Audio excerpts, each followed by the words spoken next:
The soft glow of my computer screen painted the room in a dull blue haze. Empty coffee cups stood like tiny monuments across my desk, and a half-finished report blinked impatiently on the monitor. I rubbed my tired eyes and glanced at the clock. 9:47 p.m. Another late night. Outside my bedroom window, rain tapped gently against the glass, making the silence inside feel even heavier. The only sounds were the clicking of my keyboard and the hum of my aging laptop struggling to keep up with yet another spreadsheet. I sighed. Just one more hour, I whispered to myself. A sudden knock interrupted my concentration. Before I could answer, the bedroom door swung open. "You look so pale from that computer. We came to give you a party tonight." My sister-in-law, Maya, burst into the room wearing a bright yellow sweater and the biggest grin I'd seen in weeks. Behind her came my younger brother carrying 2 pizza boxes, while my niece struggled to balance a chocolate cake that looked suspiciously homemade. I blinked. What's going on? "No questions," Maya declared, walking straight over to my desk. "Step away from the keyboard." "I can't. I have deadlines." "So does everyone," she replied, gently pushing my office chair away from the desk.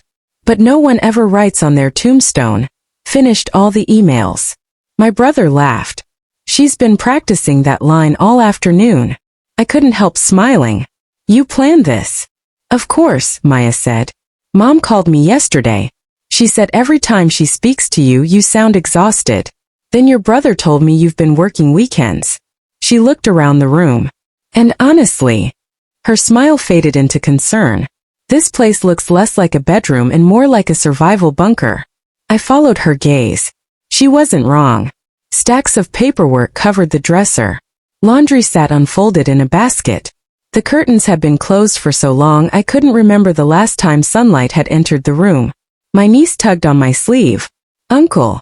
"Yeah. I think your plants are pretending to be dead." I turned toward the windowsill. Every single houseplant had wilted. Even the cactus looked disappointed. The room erupted in laughter. I buried my face in my hands. "Okay. Maybe I've been a little busy." "A little," my brother teased. "Your text messages now have office hours." Maya clapped her hands dramatically. "Enough. Tonight, this office is officially closed." She reached over and before I could protest, shut my laptop. The sudden silence felt strange, almost uncomfortable. For weeks, maybe months, I'd convinced myself that constant work meant progress. Every completed task led to another. Every late night became another early morning. Somewhere along the way, life had quietly slipped into the background.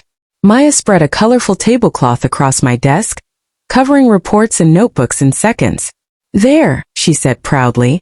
"That's my workspace." "Correction," she smiled. "That was your workspace." Within minutes, my room transformed. The pizza boxes opened. Paper plates appeared from nowhere.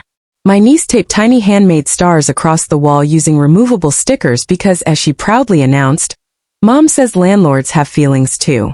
My brother connected a small Bluetooth speaker. Old family songs filled the room. Not loud, just enough. The kind that instantly carried memories of road trips, weddings, birthdays, and long summer evenings. For the first time in what felt like forever, my room sounded alive. Maya sliced the cake. "Speech. What? Every party needs one. This isn't even my birthday." "Exactly," she replied.